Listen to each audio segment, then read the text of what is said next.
สบายดีอันนี้มันตาดบางหลวงเด้อเนาะเขามาเบิ่งบรรยากาศเป็นจังไดมาเบิ่งน้ำกันเนาะโซนนี้ก็คือจะเป็นฝ่ายน้ำลงโอ้โหซึกธรรมชาตินี่งามหลายเนาะใครสนใจอยากมาเที่ยวกับต่อเลยเด้อที่พามาเนาะธรรมชาติงามหลายพี่น้องธรรมชาติภูเขาควยเด้อเนาะ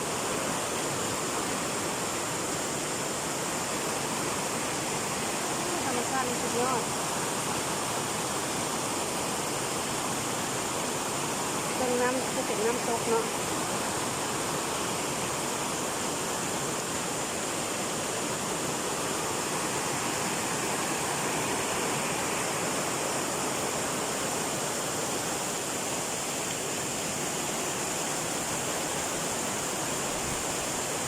ธรรมชาตินี่สุดยอดงามหลายเด้อพี่น้องเด้อ